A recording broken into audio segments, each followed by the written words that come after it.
panahon at mga Ikaw yata yung magaling. magandang araw. Ako si Vince. Alamin natin kung ano ang gagawin. Bago, habang at pagkatapos ng baha. Bago ang baha, gawin ang mga hakbang na ito upang matiyak ang iyong kaligtasan. Ang ating go bag ay dapat naglalaman ng hindi nabubulok na pagkain, flashlight, tubig, first aid kit at mga mahalagang dokumento. Kaya nasa na po yung lata? Nandito na sa bag. Dapat siguraduhin natin na dapat alam Sino yung tinatanong mo? Yung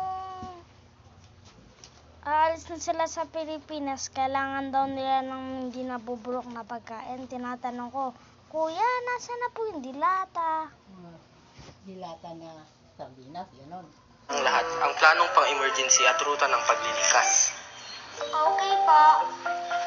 Manatiling may kaalaman. Makinig sa mga pagtataya ng panahon at mga babala. I-secure ang iyong tahanan. Lilipat ang haba. Ano yun, i-memorize mo o binabasa mo? Binabasa, ano na lang. Parang ako nasa radyo. Ang mga mahahalagang bagay sa mas mataas na lugar at tanggalin ang mga electrical appliances. Sa panahon ng baha, ang iyong kaligtasan ang pinakamahalaga. Manatili sa loob ng bahay at lumipat sa matataas na lugar kung kailangan. Patuloy na makinig sa mga update ng panahon at sundin ang mga bilin mula sa mga otoridad. Huwag maglakad o magmaneho sa tubig baha. Pagkatapos ng baha, may mahahalagang hakbang na dapat gawin para sa kaligtasan at pagbangon. Suriin kung may pinsala ang iyong bahay bago pumasok. Mag-ingat sa mga panganib tulad ng pagtagas ng gas at mga isyu sa kuryente.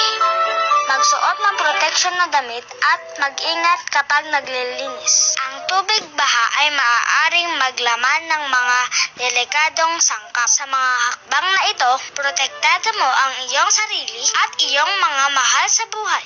Be prepared. Be safe. And recover strong. Like the following pages. Ba't may narinig pang smiley? Mayroon ka narinig na smile. Alam mo lang. Awan. Ba't di naalis yun?